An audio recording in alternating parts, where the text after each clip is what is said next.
Welcome back, everyone, to the High Tempo Sports Podcast, episode 86 today. And it is a pleasure to be back, as this is our first time doing a podcast in 2 weeks. So how are we doing today, Easton? Good. It's been a minute. There's a lot to talk about. Yeah, we actually missed a lot. A lot happened. I mean, we can't really talk about everything just because so much did happen, and it's definitely all old news by now. But yeah, we were in Florida on spring break, and we haven't been able to do a podcast until today. So I'm definitely super happy to be back. I missed doing this, like, for sure. Yeah, so. I feel like I haven't talked about sports in depth in a long time. I know. I had my dad on spring break. Yeah, I talked to him about talking to my dad about March Madness. He didn't know half as much as what I was talking about. But yeah, exactly. At least I just had somebody to talk to. to. At least listens well. Yeah, exactly. But yeah, March Madness is wrapped up. If you did not know, Baylor won the national championship against Gonzaga in the most hyped up national championship game in a long time. I feel like it was the best two teams all year. Gonzaga undefeated, number one seed or number one team in the country all year. Baylor was 2 all year, and they moved down to 3 at the very end for Michigan. And they play against each other in the championship, and figured it was going to be one of the best games ever. And it really wasn't. I mean, like, I enjoyed the game 100%, but like, it wasn't the battle I guess I expected it to be. Yeah, it wasn't the down to the wire finish. It wasn't a close game ever. At all, yeah. I mean, from the jump, Baylor was up like 11-0. Yeah, and I don't think it ever got cut to under 10. They never looked back, and that just showed how dominant Baylor was really this year. They were, but it's just doing it against Gonzaga. Yeah, they were more dominant all year. But Baylor was, I picked them to win it all, and I still didn't win. Got third in our league. I didn't win any money in my other ones, and I had Baylor winning it in all of them. But this is the first time I've ever picked a champion, so I'm actually very happy about that. Yeah, I've never picked a champion, correct? Yeah, my Final Four was awful. Baylor was my only right one in the Final Four, but at least I got the champion right. Yeah, Baylor was the only right team in my Final Four too. But Baylor came out and just absolutely dominated from the rip. But some games, some of the best moments from March Madness. For me, I mean, this is an obvious one. I assume it's going to be for you too. But UCLA versus Gonzaga was a absolute one of the best college basketball games I've ever watched. I mean, it was really just not what I expected it to be. I thought that, when Michigan lost, obviously I'm not a Michigan fan, but I was upset that Michigan lost because I really just thought UCLA was going to get murked by Gonzaga. And they didn't. I mean, UCLA played the perfect game and still lost off a buzzer beater. So that game was awesome. That game made the loss hurt even more, seeing UCLA keep up with Gonzaga. And obviously UCLA played an unreal game. Yeah, I mean, they played perfect. They didn't play nearly as good against Michigan. They had 51 against Michigan total, 44. And they had 44 in the first half against Gonzaga. Yeah. So, that is our own stat. We figured that out ourselves. I mean, that game, really watching that whole game and watching Johnny Juzang go off, it was really upsetting just knowing that, Michigan could have been right there. And what if Michigan played the perfect game right there? Imagine being a State fan. The team that was up by 15 against UCLA in the play-in game and blew it. That could have been. I just really wish if I could just change one thing, and it really isn't. To change one thing for me about my bracket would be not changing anything. Yeah, exactly. I had Michigan State / UCLA in the finals, and then when MSU lost, I went back and changed it, and I had Texas making the Final Four out of there. If I would have kept that, my bracket would have easily won our whole thing. Easily, I would have had UCLA in the Final Four. No one guessed that. Everybody would have thought you were nuts for picking UCLA. Are you kidding me? Yeah. UCLA. But if they beat State, they were good enough. Yeah, exactly. But Michigan that game was really not. I mean, it was a good game because it was close, but it was just not what I expected at all. Especially after Michigan's pretty dominant win against Florida State in the Sweet 16. But what do you got to say? That game was really hard to watch because it wasn't like UCLA beat us playing their perfect game. It would be a little more understandable if UCLA played this perfect game against Michigan and wasn't missing. But they only scored 51 points. They were playing really good defense, but Michigan definitely played poor. It was the only time all season Michigan has scored under 50 points. You couldn't have picked a worse time to do that. Yeah. So it was really hard to watch, just knowing how winnable that game was. It wasn't an easy win by any means, but it was easy winnable, game. Yeah. It was very winnable. There was no reason we shouldn't have won. It was one of the worst games they played all year, and they lost by 2 at the very end. So it definitely was a winnable game. Franz didn't play well. Mike Smith kind of got owned by Tiger Campbell. Tiger Campbell dominated the pace of that game. And from Juzang start to carried finish. him in that game Yeah. too. Johnny Juzang had what, 28 or something like that? Close. Yeah, he had over half their points, I'm pretty Yeah, sure. he was- or maybe almost. Yeah, he had over half their points. He was unreal. And I will say he's the only guy on that team that actually I really enjoy watching. The rest of the team I'm Yeah. not a big fan of anymore, but I do like Jaquez, but I could watch Juzang play a especially lot. He's fun. when he plays well. When he plays poor, he will miss a lot of shots. Yep. Like he had a couple games in the tournament where he didn't even really play that well, but yeah, that was UCLA's run was really fun. You know, second play-in team to ever make the Final Four. It is sad that March Madness is over though, because like it was just kinda it's came so and went awesome. so Yeah, fast. and it always does, you know. But it was just like I don't know. It's sad that it's over, but I guess it's a reason to get back into NBA. I mean, I really haven't been. I've been watching the Pistons, but that's pretty much it. I really haven't been watching a lot of just different NBA games because of March Madness, you know, and like a lot of the, you know, LeBron is still hurt, KD is still hurt, Anthony Davis is still hurt. A lot of guys still aren't playing. So, but I mean, we're in that, you know, second half stretch in the NBA right now, so things are going to start getting interesting. Before we do transition over to the NBA, though, let's talk about college basketball next year. Do you have any other like specific games of the tournament you do want to talk about first, or no? The UCLA Bama game. Oh yeah, that was a really fun one. I mean, First UCLA buzzer beater of the tournament too. UCLA really had a great run as just interesting. I mean, they went into overtime twice? Yeah, against Bama and State. Gonzaga and State. Yeah, Three times. Yeah. That's a crazy run. Yeah. I mean, that's nuts. They were a lot of fun to watch, and all respect to UCLA. Yeah, Because those and dudes Mick Cronin balled too. out. But that's really the only game that really sticks out to Yeah, that me. was a good one too because UCLA played really good in the first half, and then in the second half they played like trash. Uh-huh. They played so bad and still somehow ended up winning that game. Because in overtime they played really well, but the whole second half they played so bad. Yeah, that game was really fun though too. But yeah, Suggs buzzer beater was probably the best moment of easily. of the March Madness. One of the best moments in college basketball history, especially, you know, as a freshman. So it's cool to see him, maybe a future Piston, you know, doing something like that. But any other specific games? I mean, I'm trying to think if there's any more. I mean, it was awesome watching Loyola beat Illinois. Yeah, but I'm talking like that we missed, like from like a Sweet 16, Elite 8 on.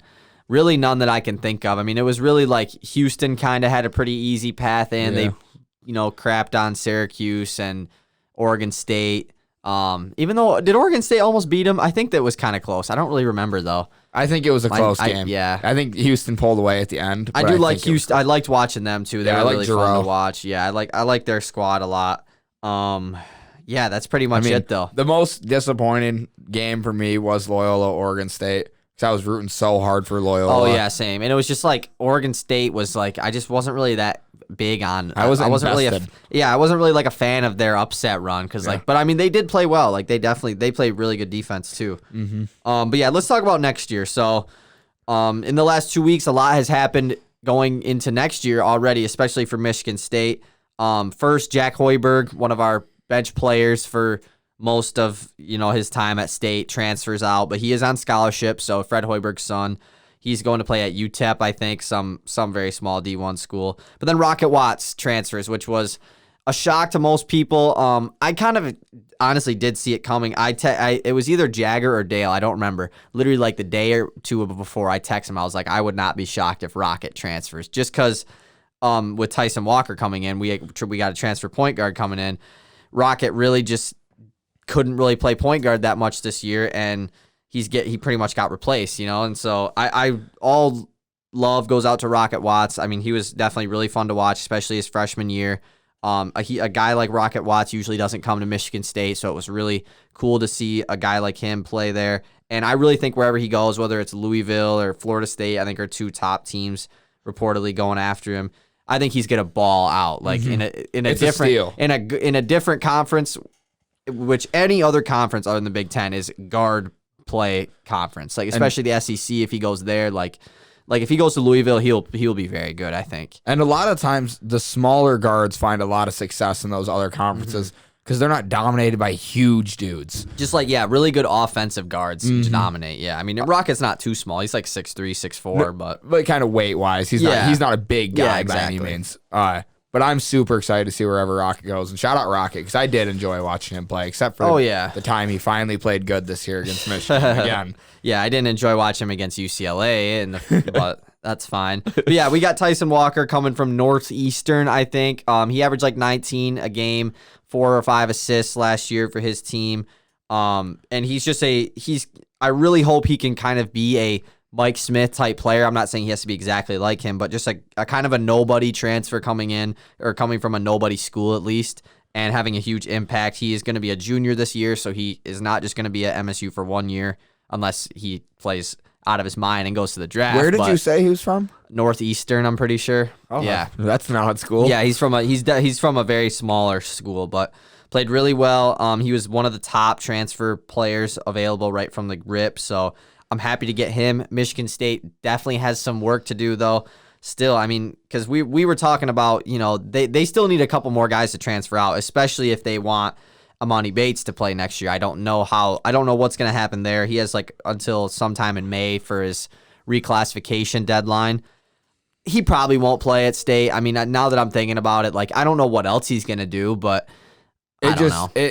The writing on the wall screams Amani's not coming. When you see a guy like Max Christie, who is so clearly wanting to come to Michigan State and is excited, and then you look over at Amani Bates, really hasn't said much. I mean, he has. I mean, the people have. He's definitely defended Michigan State, where like there was that report a while ago that came out that said Amani Bates is apparently really interested in the G League or whatever, and he tweeted it and said, if it didn't come from me, it ain't true. And like it said #Spartan Dog. So like he definitely is committed to Michigan State. And if he goes to college, it's gonna be to Michigan State. It's just whether or not he goes to college or not.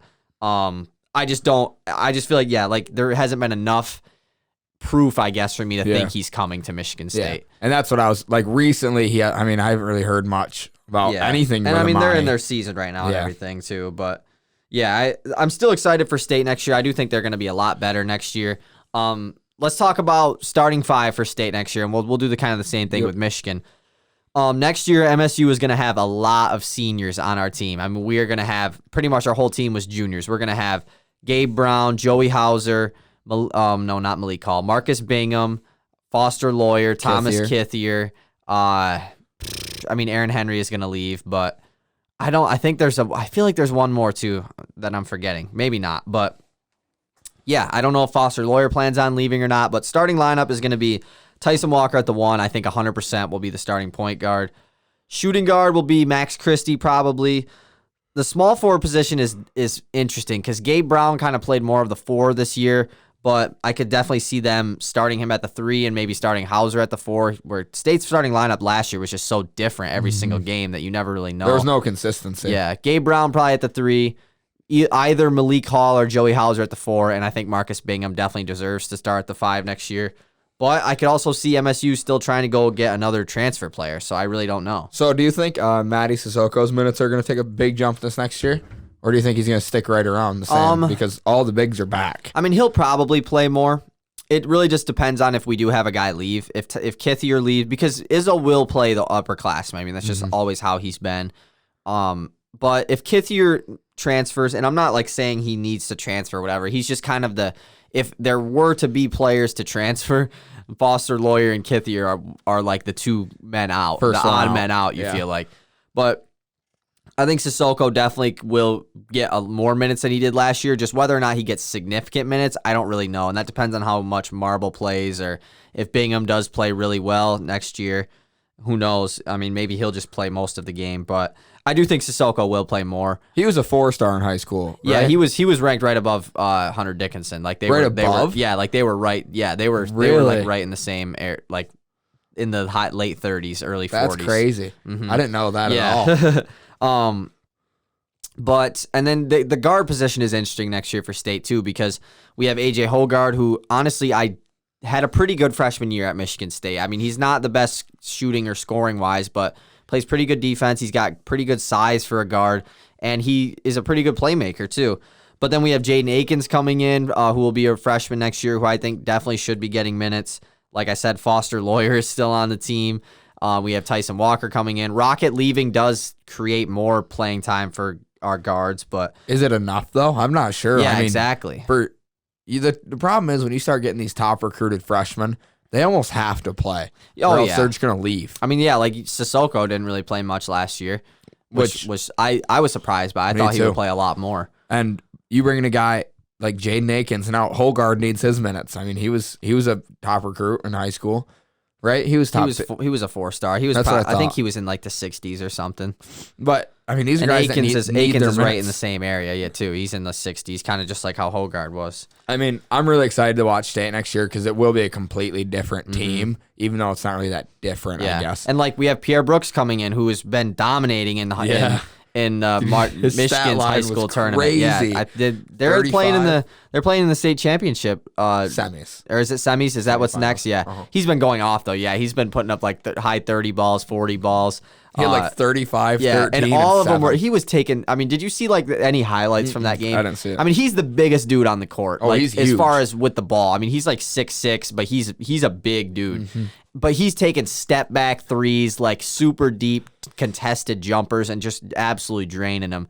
I think he probably will end up winning Mr. Basketball. I was reading something about it the other day, and it's kind of looking like he's going to end up winning it, which would be super cool. So who's like a guy who's like who's like up there right with them? Colby Buffkin, I'm pretty sure. Oh, okay. I'm pretty sure it's like between them two. Yeah, and I know Foster Wonders. Yeah, Foster Wonders is a candidate is a candidate for that too. They have like the top 5. I forget who the other 2 guys. I didn't really know who they were. I've never really heard of them. I didn't know them Because either. we were talking about I think me and Scuba and Berry Hill were looking at it, but yeah, I mean Michigan State just has a lot. This team could look a lot different next year. Like Aaron Henry is going to go to the draft. Langford already said he's not coming back. And then after that, those are the only 2 guys leaving. So I mean, obviously Rocket is transferring, and we have a lot of guys possibly coming in. So, like I said, it would be. I'm not saying it would be nice if a couple guys left, but I wouldn't mind if a couple guys who probably wouldn't be in the rotation next year anyways decide to transfer out. It makes it a lot easier for Izzo to give those minutes to somebody else. It makes it look a lot better, too. Yeah, because you're given, if Foster Lawyer comes out and gets no minutes and Akins and Pierre Brooks are getting big-time minutes. I mean, I would prefer that, but it's a bad look for anybody who wanted to come to state as a lower recruit. I'm not going to play anyways. He's going to bring in a freshman who's better than me. But I'm really excited to see Tyson Walker play next year. Like that is my main guy next year. We really did not have consistent guard play this year, and it's something that I'm used to as a Michigan State fan. So I'm really excited to see what he can do next year. I haven't seen anything on him. Is he a bigger guard, a smaller guard? I'm pretty sure he's like 6'2", 6'3". So I mean, he's then. not like small by any means. And but he's a true. Yeah, one. he's a point guard. Yeah, That's cool. He's a point guard. That's cool. So I don't know. I'm just like I haven't watched too. I've watched his highlight tape, but like it's playing against those teams. Too. Yeah, so it's like you don't really know what to expect coming in. Yeah, highlights are an awful way to judge a player. Yeah, exactly. Just because they're highlights, you don't get to see the bad. You only see the good. Let's talk about Michigan. I Go ahead. cannot wait for Michigan basketball next year, but I am starting to get a little nervous because of all the talk that's been going on. Just 5 hours ago, Mike Smith announced that he's going and declaring for the NBA draft, which is super cool. Something that was expected too. I mean, at least not him declaring for the draft, but just not coming back to Michigan. I didn't expect him to play college again. I mean, Michigan is kind of in the opposite of Michigan State, where they have a lot of guys possibly leaving. I mean, staying. Yeah, maybe. I mean, because right now, Mike Smith is gone. Franz is for sure gone, I would say. I think he's for sure going to go to the draft. And then there's the question marks with the 3. I mean, Austin Davis is also gone. And then you have the 3 others that are really like. The 3 others Livers, being Eli Brooks, and Shondy Brown. The talk is now Livers won't be back for another 5 months and was going to miss the NBA workouts, NBA draft. And at that point, he didn't have much stock to begin with. Yeah, he's going to be a late second-round pick anyways. So there's now the discussion of maybe Livers comes back. I don't know where the discussion came from about Eli and Shondy coming back. I think Eli came out and said like he would love to come back. Yeah, exactly. I think that's what it was. And I don't know what the speculation is about Shondy, but apparently, I mean, Michigan Twitter is just convincing me that he's going to come back. And it would be cool to see a guy like Shondy come back because, he was a grad transfer and a guy, you expect to come for 1 year. And it would be really cool to see him come back. He definitely would be on a G League roster if he were to go to the draft. He's basically a perfect NBA player. He won't get drafted, but just because he's so old. But I mean, he just is a wing player. You can't go wrong with having a 3-and-D wing players. Yeah, like wing players run the NBA. So I'm not saying he'll ever play in the NBA, but he definitely will continue to play professional basketball if he leaves Michigan. Some incoming recruits. You got Musa Diabate. Is he a 4-star or 5-star? He's a 5-star. 5-star center. 7 foot. Is the complete opposite of Hunter Dickinson. Runs the floor, dunks everything, shoots threes. I mean, he's a completely different type of player. Yeah. Which is really good. I love having the different types of players. Hunter Dickinson is going to come out next year, and you're going to see Musa coming in. The game's going to be completely different. Super fast-paced, I hope. I'm really excited to see him. Another guy coming back, Brandon Johns, who had a great tournament. Yeah, I'm excited to see Johns jump next year. I mean, he's going to be a senior next year, right? So, I mean, I'm excited to see what especially if Livers doesn't come back, I think Johns is going to be one of the better players for Michigan next year. I think next year, so let's talk about starters real quick. So, well, we have to have a couple speculations. Who are we saying is coming back? Eli Brooks. We'll say Eli Brooks is coming back. I want to say just him. Yeah, just because I do feel like Eli Brooks will for sure come back. Me too. I think he just isn't ready for a next step anyway. And like he's not going to play in the league. He's not going to play on a G League team. You know, he could play overseas. He could go play overseas, but like why not just come back to Michigan for 1 year and then go. Be a 5th year, like he'll dominate. I mean, not dominate, but he'll play a crap ton, you know. So who's starting at the 1? That's the biggest question. Probably Eli Brooks at that point. Yeah, that's what I was thinking because, I mean, when Mike Smith came out, Michigan really didn't have a backup point guard last year. It was really Mike Smith would come out of either Mike Smith or Eli Brooks would come out of the game and the other one would stay in and play point guard. That's how it was pretty much every Michigan game this year that was competitive, at least. Obviously, against the trash teams, you know, Zeb and them would get in, but there really wasn't backup guard play for Michigan, so Eli Brooks running point guard is not a bad thing at all, and he's a good defender. He has pretty good size. I mean, he'll be a 5th-year senior. You can't get much more experience than that. And it does suck losing a guy, you know, if you had Franz still, I mean, because he brings a lot of playmaking to the table as well, so you don't really have to worry about your point guard running everything. But so let's say Eli Brooks starts at the 1. At the 2? At the 2, I mean, maybe Kobe Buffkin? Maybe, because you have, you know, Frankie Collins is coming in as a rookie, or not a rookie, a freshman. Kobe Buffkin as a freshman. You have Zeb Jackson, who's going to be a sophomore, which I really don't know what his minutes are going to look like next year because he just got very limited minutes this year. Only 9 guys really got any playing. I guess 10. But pretty much, are we talking significant minutes, though? Yeah. Like rotational players? There was like 8 of them. Yeah, because Terrence Williams wasn't significant until Livers went out. Yeah, exactly. You had Austin Davis, Sean D, and no, there's one more. There's one more. No, I think it is. I think Terrence Williams is that 8th guy. Yeah, probably. Oh, wait, no, Johns came off the bench when Livers was. Yep. Johns came off the bench. But he really didn't play much either. He played a good amount. He played a good amount. 10 minutes. Like 10 minutes is not that much. You think it's in college, I guess it's a decent You think it was amount. like 15? I would say like 15, yeah. I mean, it's not that big of a difference. So at the 2, you really have a lot of options. It's really whoever wants it and competes for it. Or you could move Eli to the 2 and whoever you want to start the 1. Yeah, Frankie Collins I would not be surprised at all, though, if Juwan Howard and Michigan go out and do exactly what they did last year and get a Mike Smith to play point guard. Why not? I mean, like it worked so great the first time. But then you have all these younger guards that's like, are they going to play? But that's just it's just so difficult because it's hard to pick one of them to just start. Yeah. You know? And I guess if Sean D comes back, though, you could start Eli Brooks, Sean D Brown, Caleb Houston, Brandon Johns, and Dickinson. And then off the bench, you have Terrence Williams, Frankie and Kobe Buffkin and Zeb. Musa, yeah, he'll be the 6th man. And Terrence Williams will probably play a decent amount. But I think Michigan will probably get at least one transfer, whether it's a wing or a guard. I would think so. I'm really excited for Michigan next year. It's going to be a whole different look, hopefully. I shouldn't say hopefully, because I would love to see if Isaiah came back, I would love that, and Shawnee came back, I would love that. The only problem is it creates almost too much competition. There's too many people, too many guys that got to get minutes. It's like Michigan State this year. Because how does Caleb Houston fit into that rotation? I mean, I think Caleb Houston will probably start. I feel like no matter what. You think if Shawnee and Livers comes back, he starts? I just feel like there's no world where all 3 of them dudes come back. Me either. Like, I feel like definitely 2 out of the 3 could, but all 3 of them, like, that's just too much. They would have to pretty much tell somebody that they have to transfer. Yeah, do you think Juwan says to him, like, hey, we don't really need you to come back? That's what I'm wondering how it went down with Michigan State. Because Michigan State, before they even brought in Tyson Walker, was 2 guys over the limit with with speculating Imoni Bates coming So like in. making cuts. Yeah, so you have to cut guys that are on scholarship. How do you like? How do you bring yourself? How to do you tell that? them, hey, you got to go play somewhere else? Like this isn't the NBA. They chose to come there, Yeah. you know. But you recruited them there. Yeah, and that's where I'm kind of hopeful that Isaiah Livers leaves, and I'd rather Eli Brooks over Shawnee Brown. I'd much rather, and that's not anything against Eli Brooks. You mean Shawnee?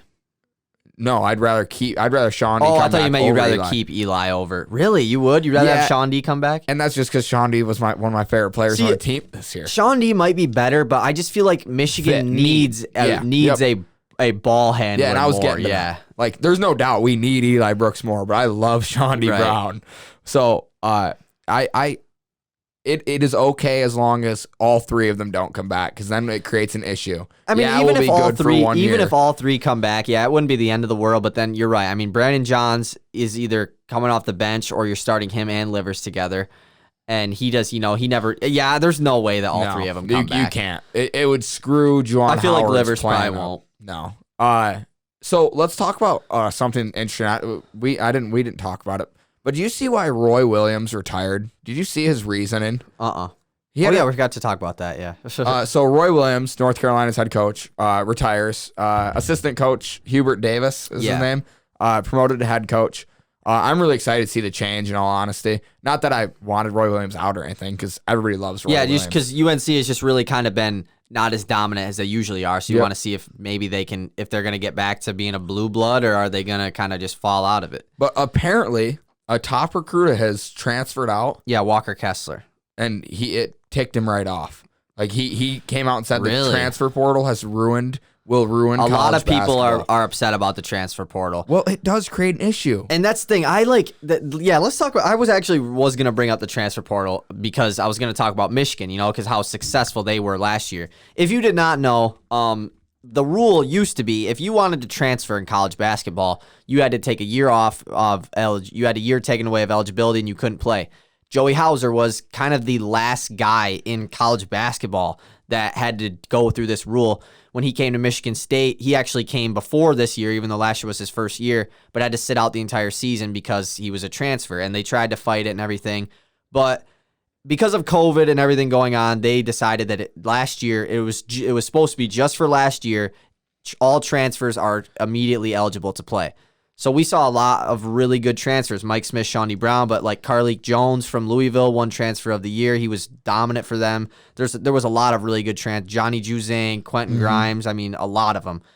And this year, the NCAA is not. I mean, technically, all these guys aren't going to be eligible to play right away, but the rule will get changed to full time. It's pretty much rumored that the NCAA is going to make this a permanent change because of how successful it was for a lot of teams. But just so far, I mean, the amount of talent that has entered the transfer portal, it's like NBA free agency. And I don't like it. No, I mean, like, I like it and I don't at the same time, because I liked it until Rocket Watts left. And then I was like, man, that sucks. I mean, Marcus Carr, Miles Johnson, Rocket Watts. I mean, those are just Big Ten players. There's a lot more I can't think of. It's going to hurt when a top freshman we come in doesn't get minutes, and it's so easy now. Devin Askew just transferred from Kentucky. I mean, it's definitely for freshmen. Yeah, freshmen that come in and don't play right away, they are going to leave. And it ruins college basketball's and longevity. If something's hard, you can just leave. Oh, I didn't like this here at Kentucky. It wasn't very good. Yeah. You can now just leave so easily and not feel anything because you're going to play next year anyways. And it creates, like, if you're bringing in a ton of top recruits, none of them are going to want to sit your bench for a year if they know they can just go play somewhere else. Exactly. So it creates a serious issue because now we're going to see top recruits just leaving because there's seniors playing in front of them when the seniors are seniors. They should be playing. So I completely see where Roy Williams is coming from. It's the same problem AAU teams have in high school. If a kid doesn't like his AAU team, instead of competing and getting better, he'll go play for one that he can go start on. Yeah. He's going to go play for somebody else. It creates a serious issue, and I'll tell you this. I've heard from college coaches, they hate it. They can't stand watching a kid move AAU team to AAU team to AAU team because he doesn't like it. And I think it's going to become an issue in the very near future where a lot of coaches are going to get really upset with the transfer portal. And I don't, like I said, I don't like it, But at the same time, I do like it because you look at, there's a lot of examples. I mean, I know I keep bringing up Michigan, but like that Michigan team is nothing without Mike Smith and Sean D. Brown. I mean, I legitimately think that without those two guys, I mean, yeah, they would have been good, but they would not have been nearly as good as they were. They would have been an average Big Ten team, probably a 6 or 7 seed in the tournament, not a 1 seed. I mean, like, so it's just, and that's the thing. Like, it's not like all these guys are just like, there's not like the 6 of the top, 20 players in college basketball are all transferring, going to the same school and, going to build a super team or whatever. That isn't really happening. It's just like, it's more like what you're saying. It's just about the fact that they're taking the easy way out of not competing to get minutes. Like, you chose to come to that school for a reason, but at the same time, you look at it from their perspective. This school recruited me and I chose to come to this school over another school, and I'm not playing. What am I supposed to do about that? But like an example would be, let's say Juwan Howard. His plan is Frankie Collins in his 3rd year is going to get big time minutes and be the number 1 option point guard on Michigan. If Frankie Collins now he feels inclined to play him in his first couple of years, even though he might not be ready, just off the fact he doesn't want him to transfer. Right. He's so worried about him transferring. And so it makes coaches feel like they have to play guys who aren't quite ready just so they can hang on to them for the future.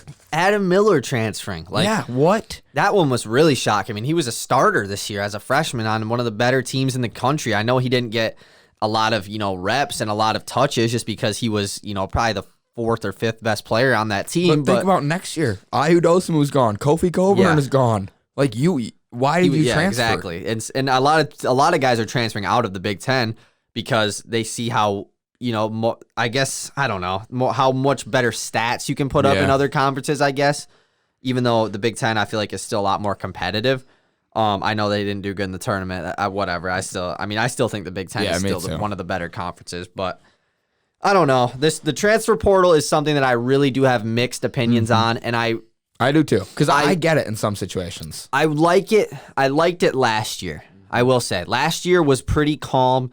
There wasn't a lot of huge big time players leaving, but this year, I mean, just already, I mean, guys really haven't been transferring 2 places yet. Just entering the transfer portal, so much talent. I mean, Adam Miller is a huge one where I can think like, imagine if he makes a blockbuster move and goes to like, I don't know, Duke. Yeah. And it's like, huh? Like, come on, dude. Like, you could have just picked them from the start.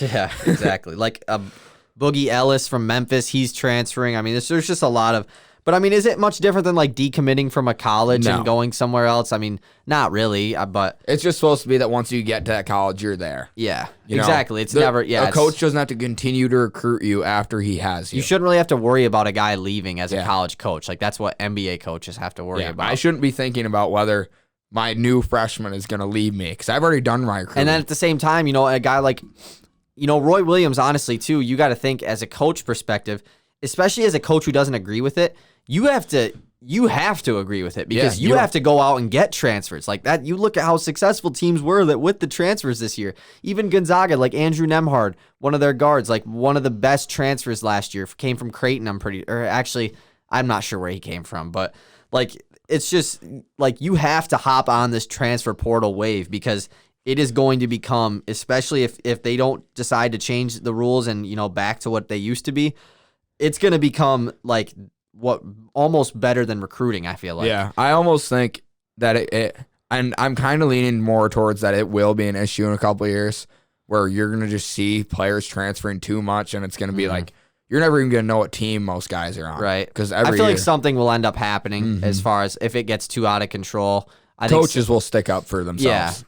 Coaches will say, "Are you serious? Like I'm gonna have to babysit my kids." And that's just what sucks. Like I said, they might not agree with it, but they have to at least agree with it as far as the recruiting process and making their team better. So I'm pretty sure. I mean, did we have anything else about college basketball related we want to talk about? So NBA talk. The trade deadline happened the day before or after our last episode, so it's been about 2 weeks since the trade deadline. All the trades that happened: Vooch to the Bulls, Aaron Gordon to the Nuggets, Norm Powell and Gary Trent swap teams, DeLon Wright for Corey Joseph. By the way, that was a good one. Corey Joseph has been playing way too much, bro, and he pisses me off. Him and Frank Jackson, dude. Last night watching the Pistons, them two dudes just try to do so much in the minutes that they get. See, I didn't know Corey Joseph actually was playing. Oh for the yeah, Pistons. He probably played like 20, 25 minutes Oh my last night. God. Yeah. Why? I mean, Sadiq Bey and Jeremy Grant went off last night, but I don't know. That's the thing. Like and he acts like he's a veteran. He is. But he acts like he is like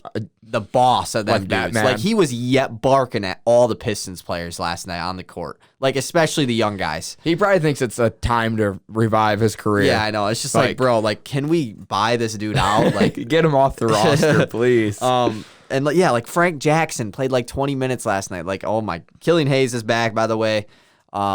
I'm super happy for him to be back. But are we any other like specific things you want to talk about? I really love. The Trailblazers Raptors trade of Gary Trent and Norman Powell might have been one of the most even trades ever. Just like it's almost so even that's like what's the point of it's even like why did you do that? Yeah. It's so because perfect. they both are going to be free agents, whereas Gary Trent's going to be restricted and Norm Powell is going to be unrestricted. It's really weird. One is a little bit better at offense. Yeah. The other one's a little bit better at defense. Better at defense. One is, Gary Trent is 5-6 years younger, but still, like, Norm Powell is definitely the better player. It is a weird one. I really couldn't figure, because I'm sitting here, I'm like, what was the point of this? It's not like that's a championship move for the Trailblazers or the Raptors. I don't really get it. It felt like they could have just kept them on the same team. Yeah, I feel like it makes a little more sense for the Raptors just because they're kind of heading towards a rebuild. Yep. And Gary Trent definitely fits that. I mean, he's 21. And for the Blazers, I mean, yeah, Norm Powell does fit your timeline, I guess, but he's going to be a free agent just like Gary Trent. Maybe you don't want to pay Gary Trent, but like he's going to be making probably less than what Norm Powell's going to ask for. I would assume. Norm Powell is probably going to get at least $24 million next year if I had to take a guess. I mean, he's having a really good year. He's averaging 20 points a game this year. So, and didn't Gary Trent hit a game winner the other night? Yeah, he did. And him and he got in a fight last night in the Lakers game, the Raptors and Lakers, or not like a fight, but Schroeder and Anunoby were going at it, and then Montrez and OG both got ejected, and Gary Trent was involved, and yeah, it was a whole mess. But like I said, the NBA is just doesn't feel like it's just that fun to watch right now with like all these stars being out. Like the Lakers, bro. I don't want to watch that game. Their team is garbage without them too. Oh my God. Why would I watch the Lakers right now? Yeah, like I'll watch maybe I watched Celtics Sixers the other day. That was a really good game, even though the Sixers, I mean, they won by a decent amount, but it's fun watching the Celtics lose, honestly. But if you did not know, ESPN came out with their top 25 under 25 list, and it is huge disclaimer here. This is based on future potential. This is not the best right now. It is just the top 25 under 25 based on their future potential. So you're going to see guys on here that clearly are not better than the guys that are lower than them right now. That's not what it's about. Just wanted to put that out there. So is this the first year they've done it this way? No, they do it like this every year. I'm pretty sure because they make it like because I was reading like how many spots they moved up and down and everything in it. I can go over ESPN's list real quick though, and then we'll do our list obviously. So ESPN's list has Luka at number 1, Zion at number 2, LaMelo Ball at number 3, Donovan Mitchell at number 4, Jason Tatum at 5, De'Aaron Fox at 6, Ben Simmons at 7. Devin Booker at 8, Bam Adebayo at 9, and Shai Gilgeous-Alexander at 10. Some notable guys left off the list that kind of just were in the top 25.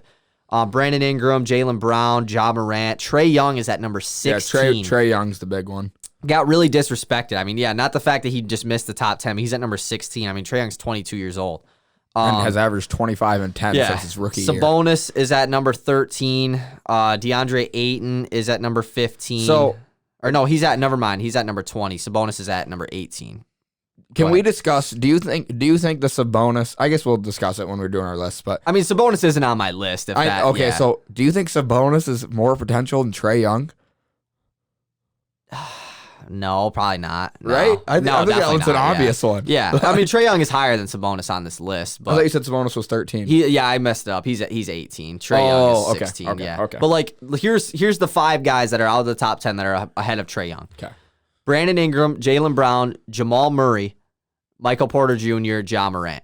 Jamal Murray's crazy. And Michael Porter Jr., I feel like. Michael Porter, I don't know. He's been balling And recently, he definitely does have a lot of potential. But, like, Trae Young is just, like, he's the only so thing good he's already. not good at is defense. Like, you can get better at defense as you get older. Like, you just get bigger as you get older. I hate to say it, but it's been proven you don't need to be a good defender. I'm not saying Trae Young is, like, the number one player on this list, like, or top 5, but, like, he just shouldn't be 16. he's just, that's just really low. But he's definitely top 15. yeah, definitely, for sure. Like, move him up a couple more I'm not saying he's spots. top 10. I mean, I don't know if he's in my list or your list, but I have my top 10, and I wrote down the 3 guys who just missed the list because I had to give them love. Did you write any? Like, I wrote some honorable mentions. All right, so let's do the honorable mentions. Usually we don't, but I just want to get them out of the way so we can talk about them. My number one honorable mention. Okay, yeah. Wait, how many did you write down? I wrote on 4. All right, let's go in I'll order go with then. So you're 14 pretty much, number 14. Michael Porter Jr. Okay. My 13, I didn't write down 14, but my 13 was Ja Morant. I feel like I don't know if that's a disrespect to Ja Morant or not. I'll He's tell you 21 right now, years he old. didn't make my list. Yeah, and it's just like I don't know. It's really hard to put.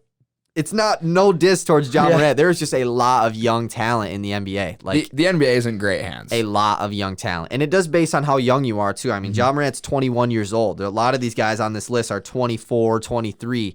So Ja Morant's got a lot of time to move exactly. up on this list. My number 13 is Jaylen Brown. It's just that I don't know how much better he gets is the thing. I think he definitely super good. will, yeah. I think he's got a lot of room to grow in playmaking is the big one. Mm-hmm.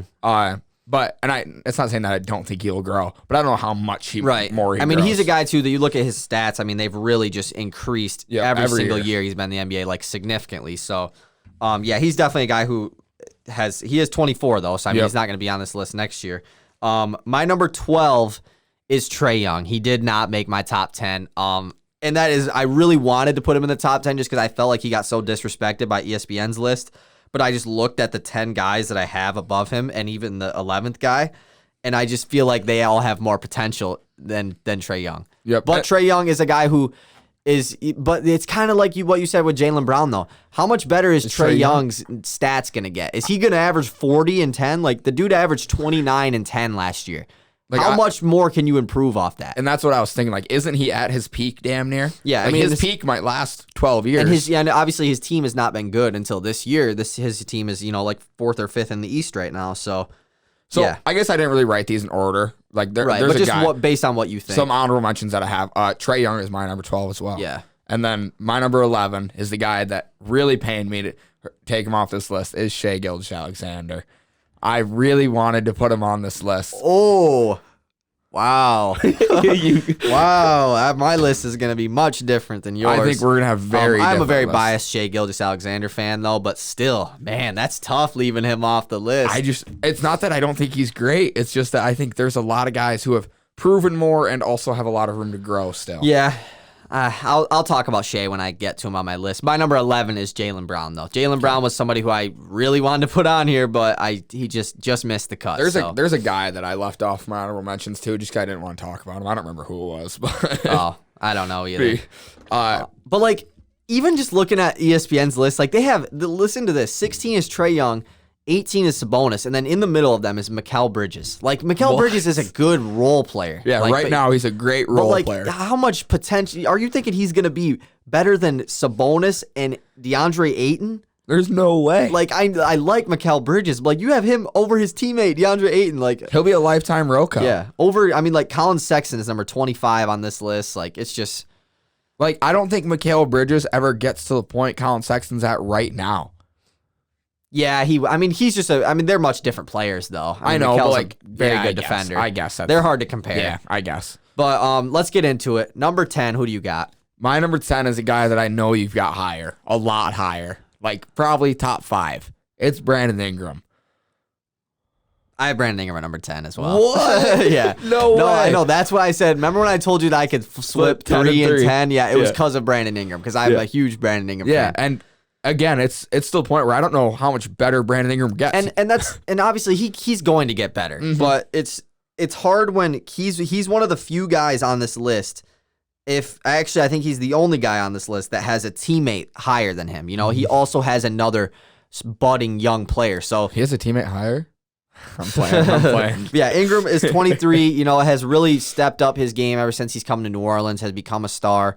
I definitely knew he was going to be in my top 10, especially after ESPN did not have him in his top 10. But like I said, the 9 guys ahead of him, I don't know how much if he's going to be better. And like the way I kind of did my list was really based off of, all right, in their prime, who's going to be better. That's kind of how because I didn't really do it. I mean, that's what future potential I feel like is what I did it it means. like slightly based off right now and no, potential. I definitely did slightly based off right now too, but I just kind of did like in their prime, how are they going to be like way better than they are right now too? Yep. So yeah, Ingram number 10 for me. My number 9, I wouldn't be surprised if you don't have on the list again, but I could be wrong, I guess, for a second time. I have Ben Simmons at number 9. I am still pretty sold on Ben Simmons as a better version of Draymond Green, and I think Draymond Green at one point was a decoy. So what does that say about Ben Simmons? Yeah. I really like Ben Simmons. I think he has a spot in this league for a long time with his play style,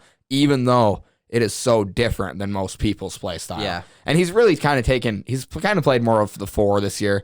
He hasn't really played the 1 as much as he usually does. Yeah, especially with them getting George Hill too. He hasn't played yet, but as soon as he does start playing, I mean, George Hill will probably get significant minutes. And I like Ben Simmons at the 4 anyway. Yeah, I like him pretty much anywhere. Yeah, it doesn't really matter. 1 through 4, he's fine. And you're number 9. Yeah, Simmons didn't make my list. I really am a fan of Ben Simmons. A lot of people have always hated on Ben Simmons. I've never really been a hater of him. I've always liked his game. But he is definitely the prime example of, is he going to be any better at all in his prime? Because he has gotten, I mean, I'm not saying he's gotten worse since his rookie year. His numbers have gotten worse, but you can't just base it off that. But he has not really improved that much in his He's NBA not really career. much of He a just difference. came into the NBA very good. Yeah, and exactly. He really has kind of stayed at that level. He's 24. I don't know how much better he gets, but he was somebody that if this was based off of just best players under top 25, he is top 5, like 1,000%. Yeah, so, easily. My number 9 is Bam Adebayo. Bam is a guy who I really wanted to put higher because he's a player that I could really see taking a lot more strides in the future. I seen something that was comparing him and Giannis to like their careers are looking very similar, and like next year is supposed to be Bam's like breakout year if he continues on the same path as Giannis or whatever. They are very similar players, I guess, but Bam is just he has a really good all-around game, and if he develops any sort of outside shot, which I think he will, I think he's going to be a top big man in this league in 5 years. I'm extremely high on Bam Adebayo. I'm a guy who I think can be legit a top 3 center in the league in 4 years. And I almost feel like he's not been talked about much this year. No. Really hasn't. Almost gone into the underrated territory. The underrated, overrated thing, and then the NBA switches just so often. Fast. Yeah. And it's because of social media. Oh, yeah. It's because of TikTok. Yeah. I think Bam Adebayo is now an underrated player in this league, and which is crazy to say out of an all-star. Yeah. I mean, and it's the same way we talk about Zion being underrated. Zion is underrated. Yeah. There's no debate about that. He is nuts. Yeah. Oops. Like, he is crazy. He's damn good, yeah. And I think Bam he's not obviously not as good as Zion, but he's still very underrated now. And it's like, did people forget how good Bam Adebayo is? So I've got Bam higher than you do, but not by a long shot.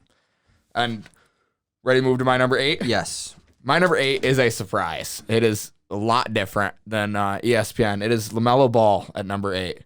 And this is just all based off, he's only played half a year in the NBA. Yeah. I haven't gotten enough to see him. Do I think he's going to be great? Yes. Have I seen enough? Hell no. Yeah. I need a lot more time whether I'm putting it to decide whether or not I'm putting him on over Donovan Mitchell, De'Aaron Fox, Bam Adebayo, D-Book, exactly. Jason Tatum. I'm not doing it yet. Maybe in a year or two, maybe. But he's got a lot of time to grow. But I do think, I was thinking about this, who is better right now? Like, I know it is Ben Simmons, but Ben Simmons or LaMelo Ball. It is easily Ben Simmons, bro. Like, come on. But that's the thing about LaMelo Ball. LaMelo Ball is easily the hardest person to put on this list because of the fact that he's 19. Most of the other guys who are at his position, like, Devin Booker, Donovan Mitchell, De'Aaron Fox, they're all 23, 24 years old. LaMelo Ball is much younger than them. So it's like you're really basing, obviously, out of this top 10, he is 1000% number 10. Like as far as skill wise. Yeah, yep. Right now, who's better? He's for sure number 10. When you're basing this on future potential, like he is 19 years old, averaging 16, 6, and 6 with like a steal and a half, shooting like at league average from 3. I mean, that's a pretty damn good for a 19-year-old. Yeah. Like he's going to get much better. And there's rumor he's going to come back this year too. So that would be really cool especially if Charlotte makes the playoffs. I would love to see him come back. Melo Ball will go down in history as Magic Johnson with a jump shot. And LaMelo Ball is a guy who I might, I don't know. He would, like I said, he was really hard to put on this list. Like just you could find put a him spot anywhere. for him. Yeah, it's really difficult too. Other than 1 and 2. Yeah, exactly. My number 8 is a guy who was much higher on ESPN's list as well. It is Donovan Mitchell. I have him at number 8, 24 years old. Donovan Mitchell is, the leading scorer on the best team in the NBA. You'd think that would mean he's much higher, but they're just a really good all-around team, really deep. Not much to say about Donovan Mitchell. I mean, he's going to get better. How much better? I don't really know. He like I said, he's 24, so he doesn't have much longer until he's in his prime. But Donovan Mitchell definitely deserves to be on this list. Donovan, yeah, absolutely. And I feel like he did get put a little too high though by ESPN at number 4. I feel like that might be slightly too high just because how much better he's not gonna ever average 30 a game. Like I get that he's not that much better, but he has been the best player on a really good team for 4 years already. 3? Yeah, 3, 4. And he that's crazy. This is his 4th season. Is he already? I feel like he was just a rookie with him versus Ben Simmons for Rookie of the Year. Man, time flies. That's a long time ago. Wow, that is crazy. But Donovan Mitchell has really been, like I said, the best player on his team. Yeah. And his team's been a playoff team every year since his rookie season. And now they're the best record in the league. Mm-hmm. So I think that says a lot about Donovan Mitchell as a player. And yeah, I get it. He's surrounded by a guy like Rudy Gobert. He didn't have Gordon Hayward. Mike Conley's his 1. Yeah. Which is... That's the thing. Donovan Mitchell at point guard, like really, it kind of showed that they needed Mike Conley last year in the playoffs. So, and he's small. I mean, Donovan Mitchell's 6'1" and plays the 2. So, but he's definitely he's very athletic and everything. So, who do you got at number 7? My number 7 is a guy who he's actually on my T-shirt, Devin Booker. I think a lot of people know I'm a huge D-Book fan from Grand Rapids, so I gotta support. Oh yeah. But I'm not sure how much better he gets. And I know he gets better. But I think it's just percentage-wise and a few more points per game. I mean, he might be a guy that ends up averaging, 27, 28 points max in his career at the end of the day. With like 5 assists. But he's a very good NBA player. Yeah. Like really, and having Chris Paul, especially if he's there for, the next 3 years to end out his career, is going to benefit Devin Booker so much. It's going to turn him into a monster. Yeah, and that Booker could definitely be a top 10 player in the NBA at some point. But he's, like you said, he's 24. He's pretty, and it feels like Booker has been in the league for like 10 years. Well, he came in at 19. Yeah, I mean, like he's pretty much in his prime. I feel like at this point, he's damn near a vet already, bro. He's 6 years in. Low key. He's gonna start barking orders at the rookies, and he's like a year older than them. Yeah, like. My number 7 is De'Aaron Fox. De'Aaron Fox is having a really good year this year, kind of an underrated year. Very underrated. Yeah, like he's underrated. Isn't he average like 23? 25, I think. He's averaging 25, I think, with like 7 or 8 assists as well. Having a really good year. Yeah, the Kings suck, but like the Kings always suck. So I don't know how, he got paid a max. De'Aaron Fox will definitely be an all-star someday. He hasn't been an all-star yet, but Fox will be a top 5 point guard in the next few years in the NBA. Absolutely. There's no question about it. No question. Who you got at 6? My number 6 is Bam Adebayo. Okay. And my number 6 is Devin Booker. So, okay. Top 5. What are we looking at? There's a couple guys that you've already said that I haven't even said yet. I think you know. De'Aaron Fox being one of them. My number 5 is De'Aaron Fox. Yeah. De'Aaron Fox is a monster. He's in the worst organization in basketball. What right about now. Minnesota though? Okay, other than Minnesota. It's them too. It's them too. They're an awful organization. They've never put, Buddy Hield was good, but who really else has been that great? Rashawn Holmes is only good because he plays a lot. Like I'm a firm believer in that. I think if he's on they have a lot team, of like solid players. They just HB. Harrison Barnes is a solid player. Like Tyrese Halliburton's having a good year. They just really suck. They can't put it together. Yeah. Like I don't know what their plan is going to be this offseason at all. Did we talk about a Bagley trade? Yeah, it was Bagley for Sadiq Bey. Like Yeah, but they he offered didn't. He that. didn't happen. It No, didn't happen. Yeah, obviously it didn't happen. That was a dumb question. But what is happening with him? Does he play? I don't know. I don't know if he's healthy or not. He can't stay healthy, so I don't know. My number 5, this is where I have LaMelo Ball. And I really do feel bad having him above Devin Booker, De'Aaron Fox, and Donovan Mitchell, kind of all guards, similar players, I guess. But like I said, the fact that he's 19 years old, he's 5 years younger than Booker and Donovan Mitchell, 4 years younger than De'Aaron Fox. I mean, I know Donovan Mitchell had one of the better rookie seasons that we've ever seen, didn't even win Rookie of the Year. But LaMelo Ball really has impressed me a lot. I'm not saying that he's going to be the MVP of the league someday like he could, but I just think that the fact that he's 19 years old really solidifies him as a top 5 player on this list. I don't think he's number 3, but yeah, I do think that he for sure deserves a spot in the top, at least the top 10. LaMelo Ball is a guy that I feel like after next season, I will be able to confidently say he will at one point in his career be a top 3 point guard in the NBA. If he has a good season. Yeah, if he has that good year, it's like, okay, it makes I'm sold. some sort of a jump as well. I'm sold on this guy. He will be a top 3 PG in the league because he's got that potential just beaming out of him. It just comes out of him. Oh, yeah. And I'm super excited to watch him like for the next 20 years, hopefully. Oh, yeah. He might be our guy that we've watched him since he was 15. Oh, yeah. Which is crazy. I'm excited to see how good he can be in the future. And, yeah, I got him at number 5. My number 4 is actually the exact same as ESPN, Donovan Mitchell. Like I said, he's a winner, and it's just proven. But you've also mentioned he's plays for a great organization. The Jazz have never done a bad job building their team. They've been good for 8 years. They just haven't gotten to the next level. I mean, they haven't made it out of the second round of the playoffs since they had Karl Malone on their team. So, however, like I said, he's been the best player on his team for 4 years now, and leads them to lots of wins. It's just about putting it together when it matters now. Mm-hmm. My number 4 is a guy we haven't talked about in a while, a guy you left off your list. It's Shai Gilgeous-Alexander. I have him very high. I think he's the best out of this group of guys on this list. I think they're kind of all grouped up with, LaMelo, Booker, De'Aaron Fox, Donovan Mitchell. Like I said, I'm a very biased Shai Gilgeous-Alexander fan, but there's a reason for that. It's because I'm very confident in his play. I mean, he's 22 years old, and just the jumps that he's made in his NBA career are spectacular. From month to month, yeah. the jumps. I mean, he is I don't know what his averages are. It's probably around 22, 23 points a game, probably 6.5 assists, plays great defense, has great size, shoots the ball pretty well. And like I said, he's 22 years old. I think he's better than De'Aaron Fox right now, honestly. He's definitely not better than Booker and Donovan Mitchell, but he's just spectacular. And I really like watching Shai Gilgeous-Alexander play. And that's why I got him at number 4. My number 3 is Jason Tatum, the MVP this year. My prediction, probably the worst hot take I've ever had. Gotta have one, though. But Jason Tatum is already very good. Very good. Elite. We can say that. Yeah. We can agree on elite. But he still has glaring holes in his game that he can fix, which screams to me, holy moly, this guy can be legit if he figures out how to play. Potential, yeah. And he really has made strides. I mean, he's averaging like 4-point-something assists this year, which is a lot more than he has ever. I mean, he's averaged 1 or 2 in his previous seasons. Tatum I also have him at 3. I really have changed my perspective on Jason Tatum ever since he's come in the league.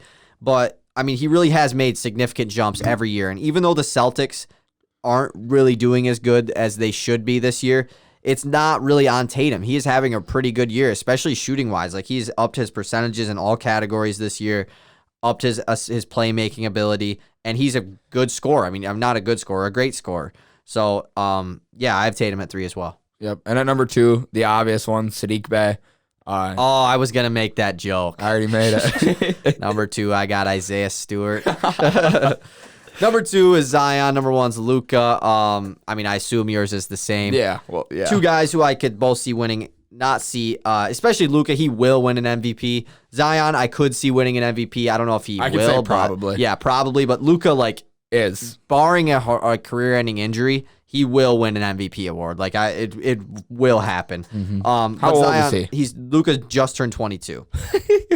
Zion is and just absolutely killing it this year for the Pelicans. I'm really I really think that they should try to bring back Lonzo Ball because I think he's the perfect point guard for Zion, especially with his ability to shoot the ball pretty well this year. And Zion doesn't shoot, and he's just so good. That's the craziest part about And him. he's 6'6" and doesn't shoot. Yeah. And he's so good. Yeah, exactly. Zion is unreal. I think Luka and Zion will be 1 and 2 on this list until they're 25. They're out of 25, yeah. And then we have 5 more years of Zion being on this list. So like we're probably gonna get bored of talking about him every year on this list, but we have to. It's our only option. Oh yeah.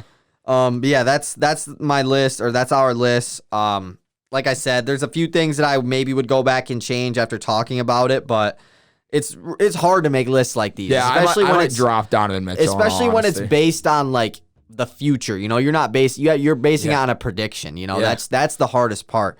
If we were basing off of right now, I think it wouldn't be too difficult, but I agree. It would make for a lot more arguments, I guess. But yeah, anything else NBA you want to talk about? Nothing that I can Quickly think of. before we end the podcast, I just want to mention a few things that have happened outside of basketball. Sam Darnold gets traded to Carolina for a 6th-round pick in this year's draft, along with a 2nd and 4th next year. That means that there will be quarterbacks taken with picks 1, 2, and 3 in this year's draft, with San Francisco trading for the 3rd pick. Do you think there's going to be 4 QBs taken with the top 4? I mean, Atlanta is at 4. They might take one. They've also said that they are open to trading out of number 4, which I could so see a team like maybe Denver or, just another team trading up to 4. It all depends on how sold teams are on Justin Fields. I think a lot of people are high on Trey Lance and Mac Jones at this point. Yeah, I mean, San Francisco apparently might take Mac Jones at 3, which would be crazy. Unreal. This was a guy who, 4 months ago, wasn't even in our top 20. Yeah. Wasn't supposed to be a first-round pick. Yeah, I had him getting picked at 17 in our mock, and you guys were surprised by that. We were like, huh? Yeah, exactly. He's now. We're gonna have to do a 2.0 mock. We have to pretty soon. We'll do one because the draft. Oh, the draft is coming up. It's in probably 3 weeks. We need Willie. We'll have to do our 2nd and final mock right before the draft. Yep, we will. But yeah, I'm super excited for that too. The Lions are still in a really interesting situation. I wouldn't be mad if they traded down. I wouldn't be surprised either. Brad Holmes definitely seems like he likes to get assets, draft assets at least. But I think 4 quarterbacks will probably go top 4. I bet that whether Atlanta is drafting one or they are trading, I feel like they'll end up trading out of the pick, which is going to be crazy. I've never seen that happen before. I've never even seen top 3 get picked. So I mean, for 4 quarterbacks to go in the first 4 picks, that's crazy. Yeah, that's it is unreal. crazy. That's a loaded quarterback class. At least that. But is it? But that's at least for GMs thinking it is. Really confident in trading up for that. I mean, San Francisco gave up a lot to move up to 3.